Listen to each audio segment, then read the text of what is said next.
행복은 소유하는 것이 아니라 누리는 것이다. 성공의 신화는 매력적이긴 하지만 마치 전설과도 같아서 실제로는 존재하지 않는다. 부자든 아니든 높은 지위에 있든 아니든 결혼을 하든 안 하든 누구나 지금 당장 행복해질 수 있다. 그리고 그 행복을 계속해서 누릴 수 있다. 유키 소노마, 하버드 행복 수업. 이웃에 이사 온 사람이 주차하는 차를 보니 삐까번쩍한 대형 외제차다. 내 차는 10년이 넘은 소형 국산인데 순간 살짝 마음이 흔들린다. 부럽기도 하다. 부부가 나란히 골프백을 트렁크에 싣는 모습을 보니 한 번 더 마음이 흔들린다. 엄청난 부자구나. 모든 스몰 사이즈는 빅 사이즈 앞에서 주눅이 든다. 작은 평수의 아파트는 큰 평수의 아파트 앞에서, 소형 승용차는 대형 승용차 앞에서, 1억 자산가는 10억 자산가 앞에서. 장자를 펼치자마자 이런 빅 사이즈가 하나 등장한다. 그런데 그 크기가 상상을 초월한다. 대륙풍의 중국 사람들이 원래 뻥이 좀 세긴 하지만 장자는 그 정도가 심하다. 곤이라는 물고기가 있었는데 크기가 수천 리에 달한다. 이게 변해서 붕이라는 새가 되는데 붕은 등짝만 수천이다. 붕이 남쪽 바다로 날아갈 때 물줄기가 솟구치는데 3,000리에 이르고 회오리 바람을 일으키는데 9만 리에 달한다. 힘도 좋아서 한 번 날아오르면 6달 동안 쉬지 않고 날갯짓을 한다. 장자 소요유편. 새가 얼마나 크기에 날갯짓 한 번에 바다의 물줄기가 3,000리 솟구치고 거대한 회오리 바람이 일어나 주변 9만 리를 뒤덮을까? 게다가 6달 동안 한 번도 쉬지 않고 날갯짓을 한다. 가히 역대급 빅사이즈다. 대붕은 말하자면 초호화 저택에 살면서 전용 요트와 전용 비행기를 갖고 있는 부자다. 이런 사람 앞에서는 누구나 마음이 흔들릴 법하다. 그런데 곧바로 반전이 일어난다. 스몰 사이즈의 대표 선수인 스르라미와 작은 비둘기가 이 모습을 보고 가벼운 웃음을 날린다. 그러면서 초월적 상상 불가의 빅사이즈 대붕을 디스한다. 쟤 왜 저러냐? 우리처럼 살짝 날개짓해서 느릅나무나 박달나무 가지에 안착하면 될 텐데 뭐하러 9만 리나 나느냐? 가볍게 날아 가까운 교회에 가서 도시락 맛있게 먹고 집으로 돌아오면 될 텐데 뭐 한다고 저 난리부를 쓰냐? 장자 소요유편. 파격적인 반전이다. 도입부에서 역대급 빅사이즈 대붕을 등장시켜 서민의 길을 팍팍 꺾어놓더니 갑자기 상황을 180도 뒤집어버린다. 스몰 사이즈 스르라미와 비둘기를 내세워 단박에 빅사이즈 대붕을 날려버린 것이다. 장자 읽기의 묘미가 바로 여기에 있다. 장자가 말하는 행복한 삶의 실체는 크고 화려한 외형이 아니라 작고 소박한 내면에 있다. 물줄기를 수천 리 솟구치게 하고 9만 리를 난다는 대붕을 등장시킨 것은 작은 삶의 소중함을 강조하기 위한 장자 우화의 독특한 전략이다. 장자의 모든 우화는 이런 프레임으로 구성되어 있다. 극단적 대비를 통해 메시지의 효과를 극대화하기 위한 전략이다. 주변의 부와 권력, 모든 빅사이즈가 내 마음을 흔들 때 스르라미와 작은 비둘기가 되어 가벼운 웃음 한 방으로 디스해버리자. 큰 차, 큰 아파트, 많은 돈 따위는 따지고 보면 삶의 행복과 큰 연관이 없다. 행복은 결과가 아니라 과정이고 소유하는 것이 아니라 누리는 것이다. 힘들게 9만 리를 날아가지 않아도 새끼밥 배불리 먹고 마음 편히 쉴 수 있는 공간만 있으면 누구나 행복하게 살 수 있다.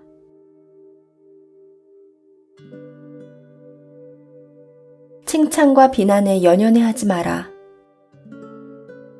대단한 일을 한 것도 아닌데 뜻밖의 영예를 얻는 경우가 있는가 하면 최선을 다한다고 했는데 생각지도 못한 비난을 받는 경우도 있다. 맹자, 이루상편. 자존감은 타인의 평가에 의해 많은 영향을 받는다. 저 사람 괜찮은 사람이야. 멋있다, 부럽다 등과 같은 세인의 긍정적 평가는 자존감을 높여주고, 저 사람 별로야, 밥맛이야, 쟤까짓게 등과 같은 부정적 평가는 자존감을 떨어뜨리는 요인으로 작용한다. 하지만 위와 같은 세인의 평가는 낮밤이 바뀌듯 수시로 바뀐다. 나를 보고 엄지척이라던 사람이 어느 순간에 고개를 싹 돌리면서 외면하는가 하면, 평소에는 아는 척도 않던 사람이 어느 날 갑자기 반색하며 나에게 접근하기도 한다. 음지가 양지되고 양지가 음지되는 세상사의 이치는 인간관계에서 피할 수 없는 변화의 한 과정이다. 일관되게 자존감을 유지하면서 살려면 세인들의 칭찬과 비난에 연연해하지 말아야 한다. 좋은 평가와 나쁜 평가에 따라 일희일비하다 보면 평정심을 잃기 쉽고, 그러다 보면 자존감에 상처를 입기 쉽다. 귀가 얇은 사람은 타인에게서 칭찬을 받으면 기분이 쉽게 고양된다. 하지만 사람이 늘 좋은 소리만 듣고 살 수는 없다. 사람들과 부대끼면서 살다 보면 크고 작은 비난에 노출될 수밖에 없다. 감정의 기복이 심한 사람은 타인의 자그마한 비난에도 마음이 쉽게 동요되며 흔들리는 자존감을 주체할 수 없게 된다. 송영자는 전국시대 송나라의 뛰어난 사상가였다. 그는 온 세상 사람들이 그를 칭찬해도 특별히 연연해하지 않았으며, 온 세상 사람들이 그를 비난해도 무덤덤하게 반응했다. 송영자는 혼자 있을 때와 밖에 나가서 사람들을 대할 때 어떻게 처신하는 것이 현명한지를 잘 알고 있었다. 그리고 어떤 행동들이 자신에게 영광이 되고 욕이 되는지 그 경계를 명확하게 구분할 줄 알았다. 하지만 그뿐이었다. 그 밖에 세상사에는 결코 연연해하지 않았으며 세인들의 좋은 평가나 나쁜 평가에 휘둘리지 않았다. 장자 소요유편. 세파에 흔들리지 않고 일관되게 자존감을 유지하면서 살 수 있는 가장 좋은 방법, 이에 대한 장자의 처방을 한 줄로 요약하면 이렇다. 나를 내세우지 말고 공치사하지 말고 이름에 연연해하지 말라. 장자는 이런 마음가짐으로 세상을 살아가는 사람을 도를 통한 사람, 즉 지인, 신인, 성인이라 부른다. 그러므로 이르기를 지인은 자기를 내세우지 않으며, 신인은 공을 자랑하지 않으며, 성인은 이름을 알리지 않는다. 장자 소요유편. 장자 속 이야기를 통해 앞으로도 계속 볼 수 있겠지만, 장자에게 있어서 도를 통한다라는 의미는 별게 아니다. 일상적인 삶 가운데서 큰 욕심 부리지 않고 자신의 마음을 잘 다스리면서 가족과 이웃을 위해 헌신적으로 살아가는 사람이 도를 통한 사람이다. 장자에 의하면 도란 삶의 바깥에 있지 않고 삶의 한가운데 있으며 궁극적으로는 내 마음 속에 있는 것이다.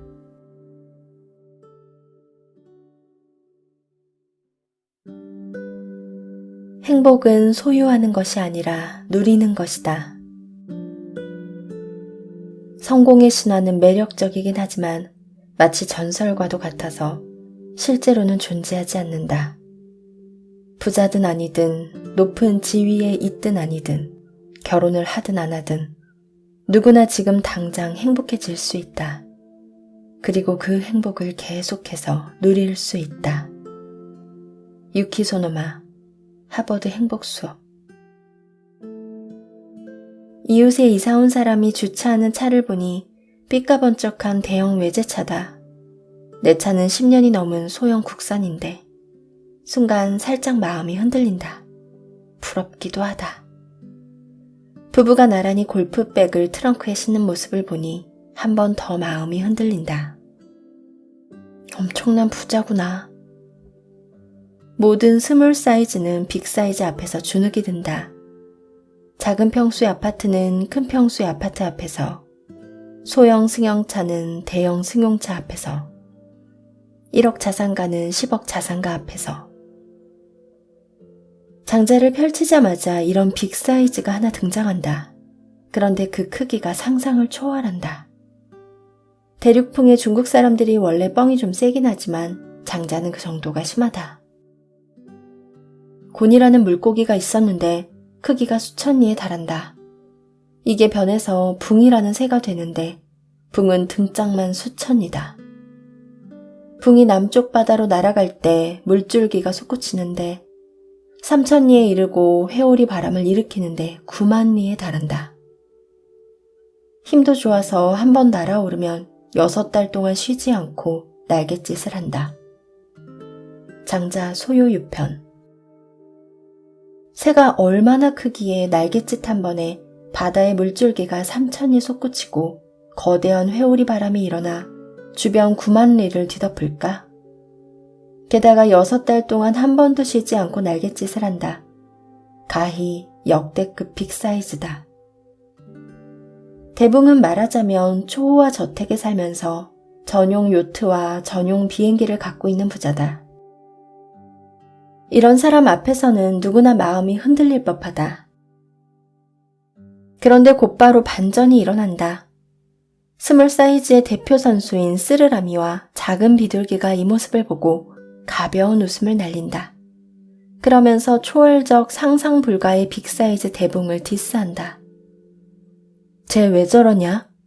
우리처럼 살짝 날개짓해서 느릅나무나 박달나무 가지 안착하면 될 텐데 뭐하러 9만 리나 나느냐?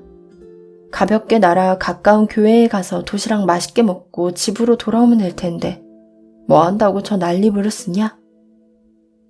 장자 소요유편. 파격적인 반전이다. 도입부에서 역대급 빅사이즈 대붕을 등장시켜 서민의 길을 팍팍 꺾어놓더니 갑자기 상황을 180도 뒤집어버린다. 스몰 사이즈 쓰르라미와 비둘기를 내세워 단박에 빅사이즈 대붕을 날려버린 것이다. 장자 읽기의 묘미가 바로 여기에 있다. 장자가 말하는 행복한 삶의 실체는 크고 화려한 외형이 아니라 작고 소박한 내면에 있다. 물줄기를 수천 리 솟구치게 하고 9만 리를 난다는 대붕을 등장시킨 것은 작은 삶의 소중함을 강조하기 위한 장자 우화의 독특한 전략이다. 장자의 모든 우화는 이런 프레임으로 구성되어 있다. 극단적 대비를 통해 메시지의 효과를 극대화하기 위한 전략이다. 주변의 부와 권력, 모든 빅사이즈가 내 마음을 흔들 때 쓰르라미와 작은 비둘기가 되어 가벼운 웃음 한 방으로 디스해버리자. 큰 차, 큰 아파트, 많은 돈 따위는 따지고 보면 삶의 행복과 큰 연관이 없다. 행복은 결과가 아니라 과정이고 소유하는 것이 아니라 누리는 것이다. 힘들게 9만 리를 날아가지 않아도 새끼밥 배불리 먹고 마음 편히 쉴 수 있는 공간만 있으면 누구나 행복하게 살 수 있다.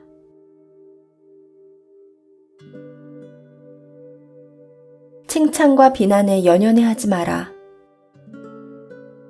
대단한 일을 한 것도 아닌데 뜻밖의 영예를 얻는 경우가 있는가 하면 최선을 다한다고 했는데 생각지도 못한 비난을 받는 경우도 있다. 맹자, 이루상편. 자존감은 타인의 평가에 의해 많은 영향을 받는다. 저 사람 괜찮은 사람이야. 멋있다, 부럽다 등과 같은 세인의 긍정적 평가는 자존감을 높여주고 저 사람 별로야, 밥맛이야, 쟤까짓 게 등과 같은 부정적 평가는 자존감을 떨어뜨리는 요인으로 작용한다.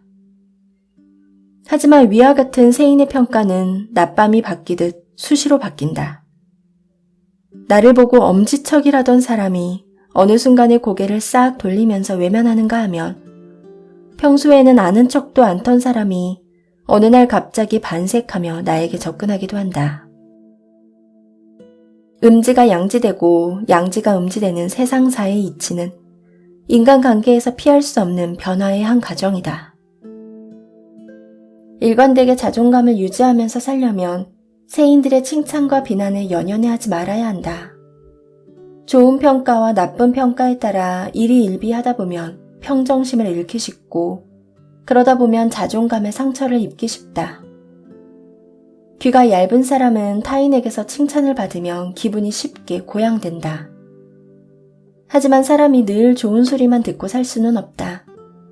사람들과 부대끼면서 살다 보면 크고 작은 비난에 노출될 수밖에 없다. 감정의 기복이 심한 사람은 타인의 자그마한 비난에도 마음이 쉽게 동요되며 흔들리는 자존감을 주체할 수 없게 된다.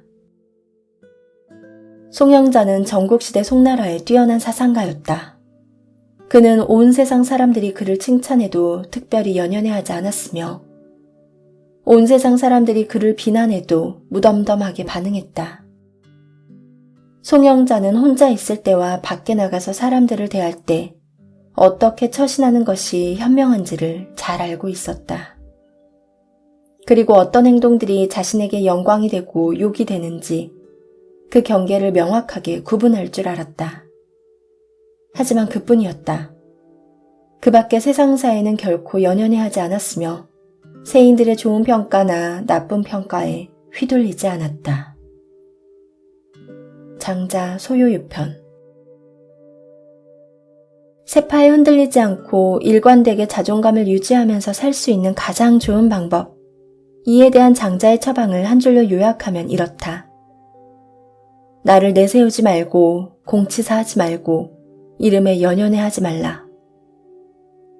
장자는 이런 마음가짐으로 세상을 살아가는 사람을 도를 통한 사람, 즉 지인, 신인, 성인이라 부른다.